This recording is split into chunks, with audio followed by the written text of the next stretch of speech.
আসসালামু আলাইকুম। জি, আমি ডাক্তার মীর শহীদুল ইসলাম আলোচনা করব অস্টিও আর্থ্রাইটিস নিয়ে। অস্টিও আর্থ্রাইটিস আমাদের শরীরের বড় বড় যে জয়েন্টগুলো আছে, এই জয়েন্টগুলোর রোগ। বিশেষ করে জয়েন্টগুলোর নাম আমি বলছি।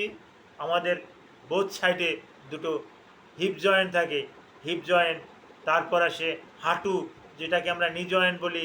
হ্যাঁ, তারপর আসে এই এই এই এইটাকে আমরা বলি এলবো জয়েন্ট। দুপাশে দুটো এলবো আছে, এই এলবো জয়েন্ট। এই রিস্ট, এটাকে বলি রিস্ট, এই রিস্ট জয়েন্ট। হ্যাঁ, তারপর পায়ের নিচে আছে একটা অ্যাঙ্কেল জয়েন্ট। এই জয়েন্টগুলোতে বিশেষ করে ওখানে অস্থিসন্ধির কিছুটা ক্ষয় হয়। এই ক্ষয় হওয়াটাকে বলি আমরা অস্টিও আর্থ্রাইটিস।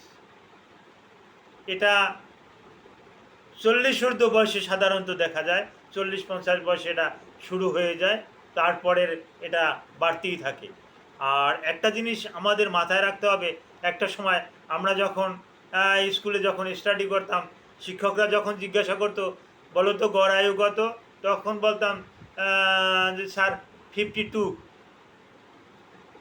51 বা 52, 51+5 এরকমের বলতাম গড় আয়ু। আপনারা শুনলে আশ্চর্য হবেন, এখন মানুষের গড় আয়ু হয়ে গেছে 76, মানে 76 বছর গড় আয়ু। তাহলে আমার সেই ছোটোবেলা থেকে এখন পর্যন্ত তাহলে বাড়লো কত? 76, আর হলে যদি বা 52 বা ধরা হয়, হ্যাঁ, তাহলে দেখা যাচ্ছে যে 24 বছর অলরেডি বেড়ে গেছে। অর্থাৎ 2 যুগ গড় আয়ু বেড়ে গেছে। তো গড় আয়ুটা যখন বেড়ে গেছে, তো বার্ধক্য জিনিস তো একটা বয়সে কিছু কিছু জিনিস তো বার্ধক্য হবেই। যেমন আমার মাথার চুল পাকে, হ্যাঁ, চুল পড়ে যায়। অনুরূপ এই হাড়েরও কিন্তু একটা ডেন্সিটি আছে, এটা কিন্তু ক্ষয় হতে থাকে। বিশেষ করে মহিলাদের ক্ষেত্রে এটা পুরুষদের চেয়ে একটু বেশি হয়। তাদের অস্টিওপোরোসিসটাও একটু বেশি হয়। তারপর আরও বেশ কিছু কারণে তাদের হাড়ের ডেন্সিটি অনেকটা ক্ষয় হয়ে যায়। বিশেষ করে মেনোপজাল একটা সিনড্রোম আছে, এই মেনোপজাল সিনড্রোমের কারণেও কিন্তু হাড়ের অনেকটা ক্ষয় হতে থাকে। হট ফ্ল্যাশেসের কারণেও ক্ষয় হতে থাকে। তখন তাদের শরীরে হরমোন উৎপাদন হচ্ছে না, ওই টেস্টোস্টেরন, ইস্ট্রোজেন, প্রোজেস্টেরন এই রকমের হরমোন হচ্ছে না। আমি টেস্টোস্টেরনের কথা বললাম, মহিলাদেরও কিন্তু টেস্টোস্টেরন হরমোন থাকে, কিন্তু পরিমাণে কম। আবার হয়তো মনে করবেন যে মহিলাদের তো টেস্টোস্টেরন থাকে না, না থাকে কম। হ্যাঁ, বিশেষ করে তাদের ইস্ট্রোজেন যে নামে যে হরমোনটা আছে, এটা তৎকালীন সময় আর উৎপন্ন হয় না। হ্যাঁ, আর পুরুষদের ক্ষেত্রে কিন্তু হরমোনের কিন্তু উৎপন্ন করা সম্ভব। তারা কিন্তু বিভিন্ন রকমের খাবার দাবার খেয়ে, হ্যাঁ, হরমোন কিন্তু উৎপন্ন করতে পারে। হ্যাঁ, অ্যান্ড্রোজেন, টেস্টোস্টেরন এগুলো উৎপন্ন করে, যার কারণে পুরুষের তুলনায় মহিলাদের কিন্তু অস্টিও আর্থ্রাইটিসের পরিমাণটা বেশি। হ্যাঁ, এবং অস্থি ভঙ্গুরতাও বেশি। তাহলে করণীয় কী? করণীয় আপনাকে ক্যালসিয়াম জাতীয় খাবার বেশি বেশি করে খেতে হবে।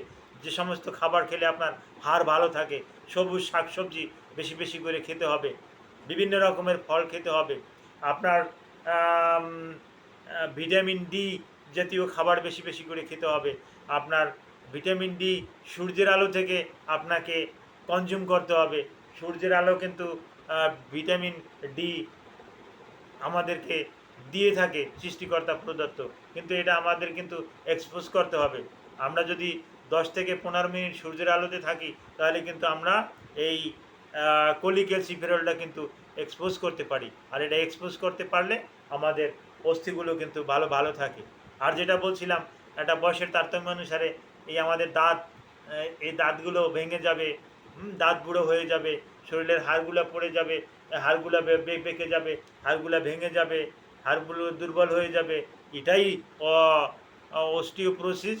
হ্যাঁ, এখান থেকে ওই অস্টিও আর্থ্রাইটিসও হতে পারে। তবে হ্যাঁ, ভালো চিকিৎসকের মাধ্যমে, অর্থোপেডিক সার্জনের মাধ্যমে অস্টিও আর্থ্রাইটিসের এখন চিকিৎসা করাটা সম্ভব। ধন্যবাদ সকলকে।